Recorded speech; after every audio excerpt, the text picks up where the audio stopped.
Assalamualaikum warahmatullahi wabarakatuh. Semangat belajar ya anak-anak. Hari ini kita akan belajar tentang materi tata nama senyawa. Masih bersama saya dengan Ibu Anggraheni Niryasari.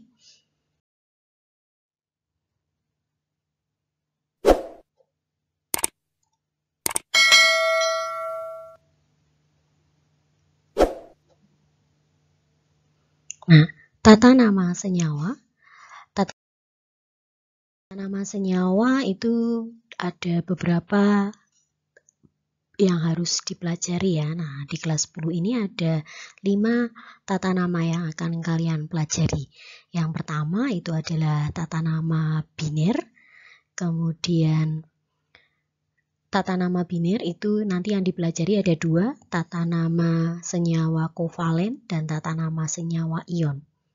Yang kedua itu adalah senyawa poliatom, ketiga asam, 4 basa, dan kelima senyawa organik. Pada pokok bahasan yang pertama, nanti kita akan belajar tentang tata nama senyawa kovalen terlebih dahulu. Nah, tata nama senyawa kovalen itu dia berasal dari 2 anion. Nah, anionnya yang pertama itu saya misalkan ketika dia nanti membentuk A negatif, dia bertemu dengan anion YB negatif, maka nanti dia akan membentuk senyawa XBYA gitu ya. Yang tadinya dia sebagai molekul, dia berubah menjadi indeks dari unsur sebaliknya gitu. Kemudian peletakan posisi depan dan pemberian nama untuk atom-atom non-logam itu dia dilakukan berdasarkan urutan non-logamnya. Nah, urutannya adalah yang pertama dituliskan itu harus boron dulu, kemudian silikon, kemudian arsen, karbon, fosfor, nitrogen, hidrogen, sulfur, kemudian iodida, bromin, klorin, oksigen, dan fluorin gitu ya. Makanya kenapa amonia itu dituliskannya NH3 bukan H3N gitu ya. Itu karena dia dituliskan berdasarkan urutan dari non-logamnya gitu. Nah, untuk rumus dari penamaan itu dituliskan awalan itu sama dengan jumlah gitu ya. Jadi yang pertama itu dituliskan dulu jumlah non-logam yang pertama, kemudian nama dari non-logam yang pertama di posisi depan, kemudian nama dari jumlah dari non-logam yang kedua, baru yang ketiga, yang keempat adalah nama non-logam yang kedua dan dia berakhiran ida gitu.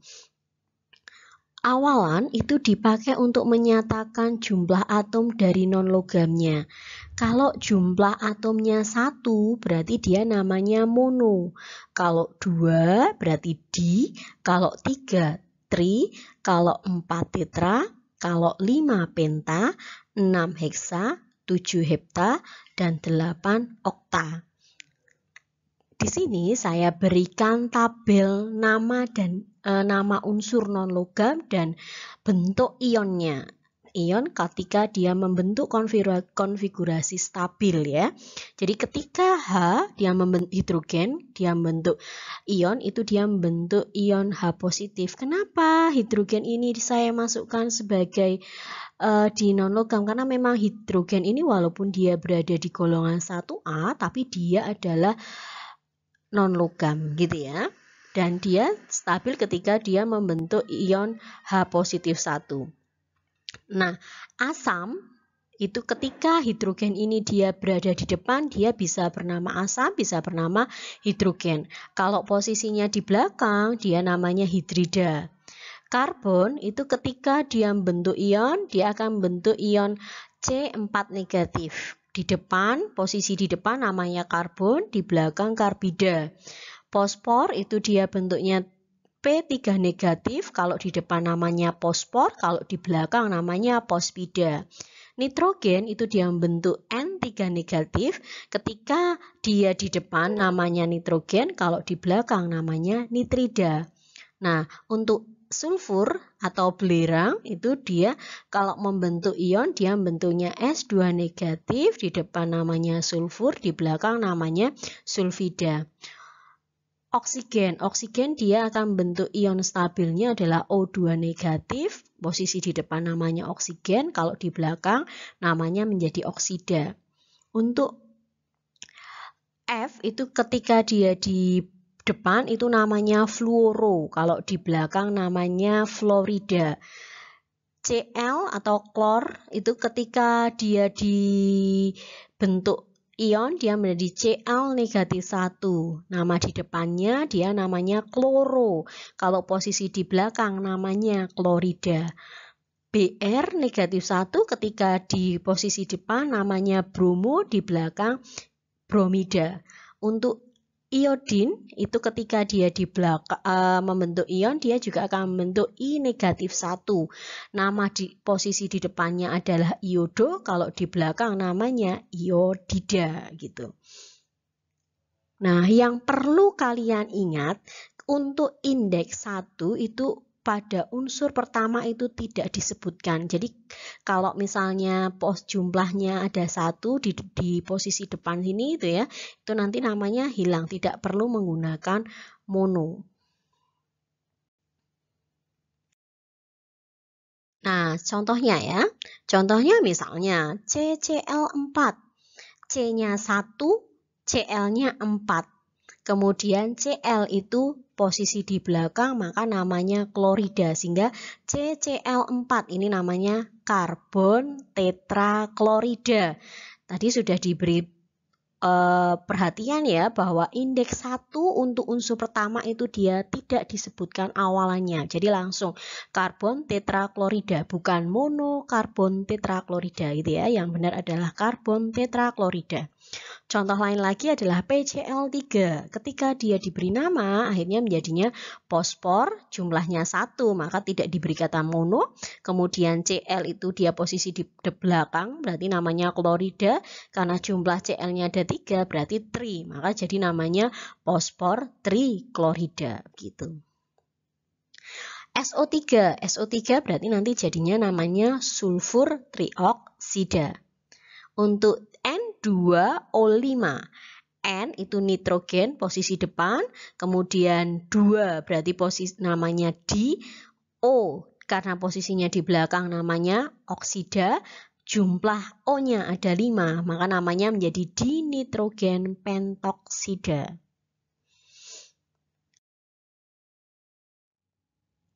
Kemudian ini saya berikan lagi tabel agar mempermudah kalian menghafalkan, gitu ya. Kalau dia adalah golongan 1A, maka unsurnya adalah Li, Na, K, Rb, Cs, Fr.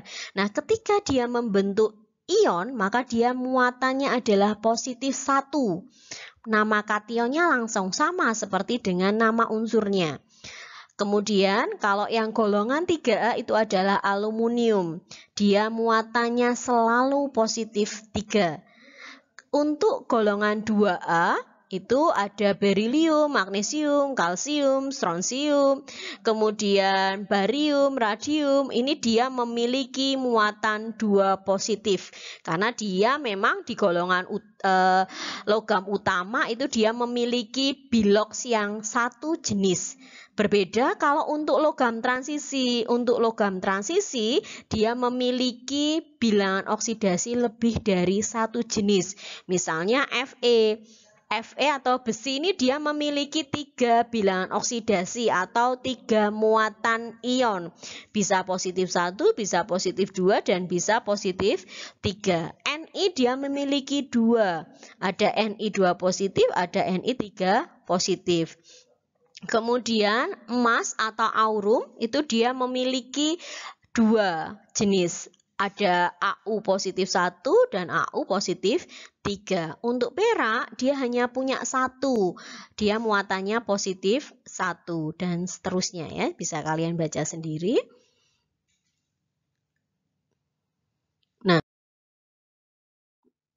Selanjutnya kita akan belajar tentang senyawa ion ya. Jadi tata nama dari senyawa ion. Diawali dari senyawa ion dulu. Senyawa ion itu dia terbentuk dari kation dan anion. Atau dia terbentuk dari unsur logam dan unsur non-logam. Karena unsur logam itu cenderungnya dia bermuatan positif, kalau non-logam dia cenderungnya bermuatan negatif, kecuali hidrogen. Nah, sama dengan rumus ketika membentuk senyawa pada senyawa kovalen, kalau nanti yang muatan ini dia akan bersilangan sehingga dia akan membentuk indeks. Jadinya tadinya X A positif gitu ya, ketika dia bereaksi dengan YB negatif, maka dia nanti akan membentuk XBYA gitu.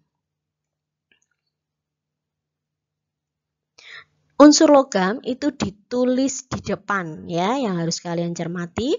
Kemudian unsur A dan B sama dengan angka 1 itu dia tidak perlu dituliskan. Jadi kalau jumlah A dan jumlah B-nya ini kok indeksnya sama, maka tidak ditulis, jadi dia hilang. Dan untuk jumlah indeksnya dia 1, dia juga tidak perlu dituliskan.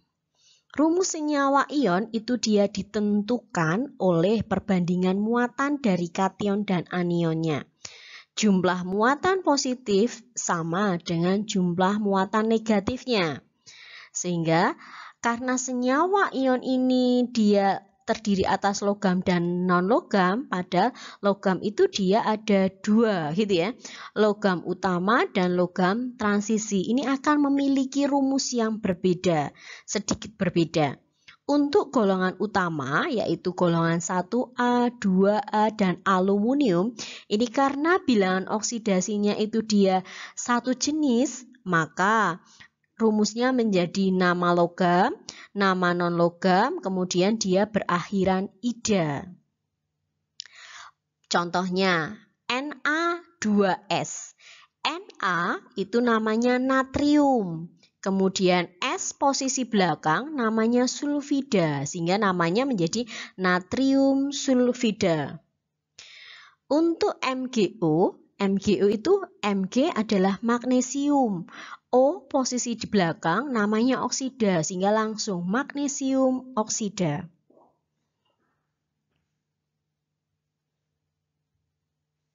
Selanjutnya, jika bilangan oksidasinya itu lebih dari 1, siapa yang bilangan oksidasinya lebih dari 1 jenis? Yang bilangan oksidasinya lebih dari 1 jenis itu umumnya adalah logam golongan transisi. Nah, rumusnya adalah nama logam, dia ditambah dengan bilangan oksidasinya atau muatannya gitu ya. Kemudian baru dia ditambah nama non-logamnya dengan akhiran ida yang tadi sudah saya berikan tabelnya. Contohnya sebagai berikut. Misalnya CuCl2 gitu ya. Kalau CuCl2 maka kita harus buat reaksi ionisasinya. Maka Cu-nya ini nanti 2 positif, Cl-nya negatif 1, sehingga nanti menjadi namanya tembaga 2 klorida. CuCl. Nah, CuCl ini namanya karena Cu-nya ini dia bermuatan positif 1, Cl-nya negatif 1, maka nanti namanya menjadi tembaga klorida. Untuk lebih lanjutnya, simak penjelasan berikut ini. Nah, misalnya natrium sulfida. Natrium sulfida, maka ketika dari senyawa dibuat rumus, maka Na. Natrium ini dia berada di golongan 1A, maka muatannya pasti positif 1. Sedang sulfida itu muatannya 2 negatif. Tadi di awal sudah saya beri tabelnya ya. Sehingga nanti jadinya Na2S gitu. Selanjutnya, magnesium oksida. Magnesium itu karena dia berada di golongan 2A, maka dia menjadi Mg2 positif. Oksida itu dia adalah oksigen, maka dia muatannya adalah 2 negatif. Sehingga Mg2O2, maka karena dia indeksnya ini sama, maka dia menjadi hilang. Jadinya MgO gitu. Tembaga 2 klorida, sudah diterangkan dia tembaga 2, berarti dia menerangkan bahwa tembaga ini dia muatannya 2 positif. Klorida karena dia muatannya negatif 1, maka nanti jadinya Cu2 positif dan Cl negatif. Maka nanti rumus senyawanya jadinya CuCl2. Tembaga 1 klorida, berarti dia menerangkan bahwa tembaga ini dia punya muatan positif 1. Klorida muatannya negatif 1, sehingga Cu positif 1 ditambah dengan Cl negatif 1, maka rumus senyawanya adalah CuCl. Begitu ya. Jadi yang perlu kamu amati itu adalah kalau dia ini indeksnya gitu ya. Jadi muatannya tadi dia di sini adalah 2 gitu. 2S, 2 negatif. Nah, 2 ini menjadi miliknya Na, tapi Na dia sebagai indeks gitu ya. Karena Na di sini tadinya muatannya 1 positif gitu ya, maka 1 positif ini angka 1 itu tidak dituliskan. Begitu ya.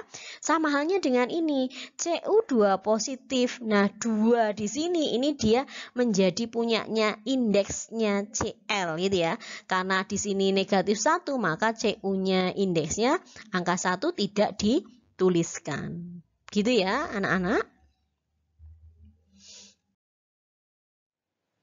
Pada kesempatan kali ini juga saya akan memberikan tambahan tabel ya, beberapa kation atau anion yang sering sekali dipakai dalam tata nama senyawa kimia. Nah, misalnya tadi kalau dia H positif berarti namanya asam. Kemudian kalau NH4 positif itu namanya amonium. Kalau CO3 negatif, CO32 negatif itu namanya karbonat. Kalau C2O42 negatif itu namanya oksalat.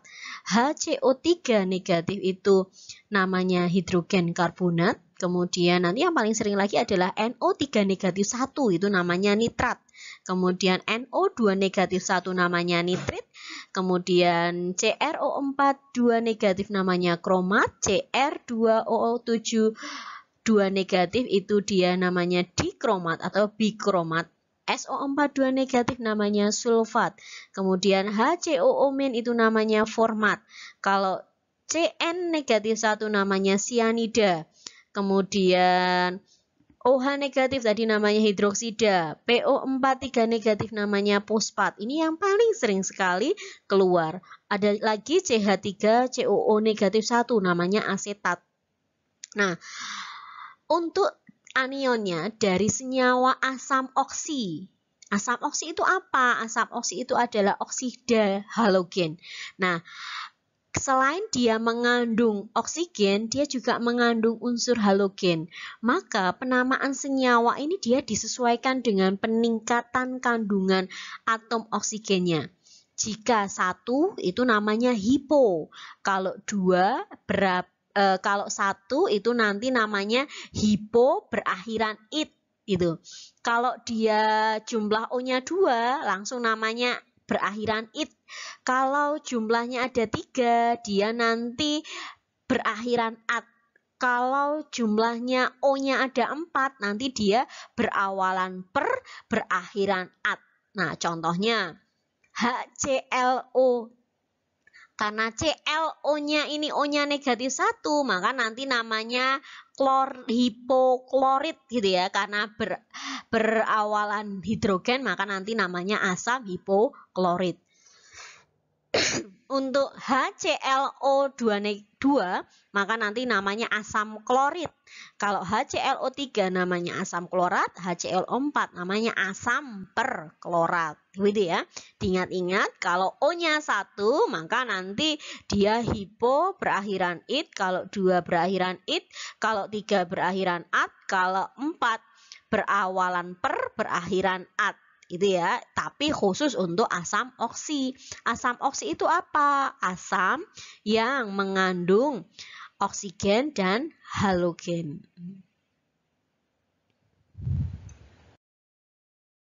senyawa poliatomik atau senyawa yang terdiri atas dua macam unsur gitu ya. Nah, dia terdiri atas kation yang berasal dari logam golongan 1A, 2A, dan aluminium.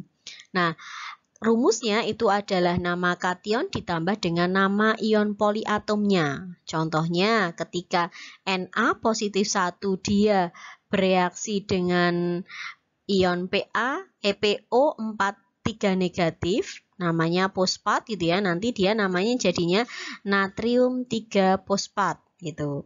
Kemudian kalau kationnya berasal dari logam golongan transisi, maka nanti rumusnya menjadi nama logam ditambah dengan bilangan oksidasinya atau muatannya, kemudian nanti baru diikuti dengan nama ion poliatom. Nah, contohnya ketika Ni2 positif atau nikel 2 dia bereaksi dengan SO42 negatif atau sulfat, itu nanti dia akan menjadi Ni2SO42 gitu ya. Tadi sudah diungkapkan bahwa ketika indeksnya ini sama, maka dia menjadi hilang atau dia tidak dituliskan sehingga jadinya NiSO4. Namanya menjadi nikel 2 sulfat. Contoh lain misalnya Cu positif 1 itu namanya tembaga 1. Ketika dia bereaksi dengan PO43 negatif namanya fosfat gitu ya. Maka yang tadinya 3 punyanya fosfat ini muatannya itu dia menjadi indeksnya dari Cu sehingga namanya tembaga 1 fosfat. Yang keempat itu adalah senyawa asam. Senyawa asam itu dia rumusnya adalah HXZ gitu ya. Jadi asam itu adalah ciri utamanya adalah dia mengandung unsur hidrogen. Nah, unsur hidrogen ini ketika dia dilarutkan dalam air itu dia akan membentuk ion H positif sebanyak X dan X negatif. Kenapa? Karena menurut Arrhenius itu asam adalah zat yang dapat menghasilkan ion H positif dalam air. Pemberian nama senyawa asam itu dengan menyebutkan nama hidrogen atau asam itu diikuti dengan menyebutkan nama unsur atau nama poliatom berikutnya. Sehingga rumusnya adalah asam ditambah dengan nama non-logamnya atau nama poliatomnya. Misalnya HCl berarti namanya langsung asam klorida. H2S berarti namanya langsung asam sulfida.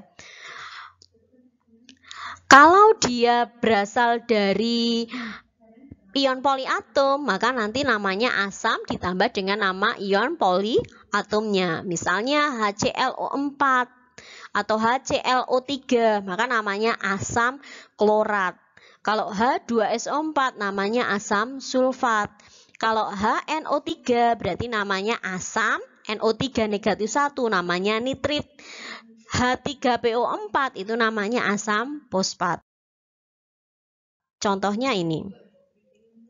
Untuk asam untuk senyawa basa gitu ya, itu dia diberi rumus LOHX. Ketika dia dilarutkan dalam air dia akan membentuk ion LX positif dan OH negatif gitu ya. Karena berdasarkan Arrhenius, senyawa basa itu adalah senyawa yang terbentuk antara suatu kation dan anion dari hidroksida atau OH negatif. Nah, penamaan senyawa basa itu dengan menyebutkan nama kationnya dulu baru diakhiri dengan kata hidroksida. Nah, kation itu ada 3 ya. Kation itu dia bisa dari logam golongan 1A, 2A, dan aluminium. Maka nanti namanya nama kation ditambah dengan hidroksida. Sehingga Na positif 1 dia direaksikan dengan OH negatif, maka nanti namanya jadinya natrium hidroksida. Rumusnya NaOH. Untuk Ciri yang kedua itu adalah nama kation dari yang berasal dari amonium atau NH4 positif 1. Ketika dia bertemu dengan OH negatif, maka nanti rumusnya menjadi NH4OH atau amonium hidroksida. Nah, kalau kationnya kok dari logam golongan transisi, maka rumusnya pasti disertai dengan bilangan oksidasi atau dengan muatannya. Sehingga rumusnya menjadi nama kation, bilangan oksidasi atau muatannya baru disertai dengan kata hidroksida. Misalnya Ni2 positif, ketika dia dengan OH negatif itu hidroksida, Ni2 positif dibacanya nikel 2. Maka 2 tadinya muatannya Ni, dia nanti menjadi indeksnya dari OH gitu ya, atau valensinya OH menjadi 2. Namanya nikel 2 hidroksida. Contoh lainnya adalah tembaga atau Cu positif 1. Itu Cu positif 1 namanya tembaga 1. Kalau dia berikatan dengan OH negatif, namanya atau hidroksida gitu ya, nanti namanya menjadi tembaga 1 hidroksida. Nah, untuk senyawa organik. Senyawa organik itu adalah senyawa yang banyak mengandung unsur karbon dan unsur lainnya. Misalnya ada hidrogen, oksigen, nitrogen, belerang, dan fosfor. Untuk senyawa organik ini nanti akan kita pelajari lebih lanjut di kelas 11 dan kelas 12. Nanti di semester 1 untuk kelas 11-nya, kemudian kalau kelas 12-nya nanti di semester 2. Itu nanti kalian akan belajar lebih lanjut dan lebih rinci tentang senyawa organik. Nah, contohnya CH4 ini namanya metana. Kalau C6H12O itu namanya glukosa. Kalau CH3COOH itu namanya asam asetat. Kalau C8H18 itu namanya oktana. Kalau C2H2 itu namanya etuna. C2H4 itu namanya etena. Kalau C2H5OH itu namanya etanol. Nah, kalau CONH2 dua kali itu namanya urea. Jika kalian ingin belajar lebih lanjut tentang senyawa organik, itu nanti kalian bisa melihat di video pembelajaran tentang tata nama senyawa karbon. Gitu ya anak-anak.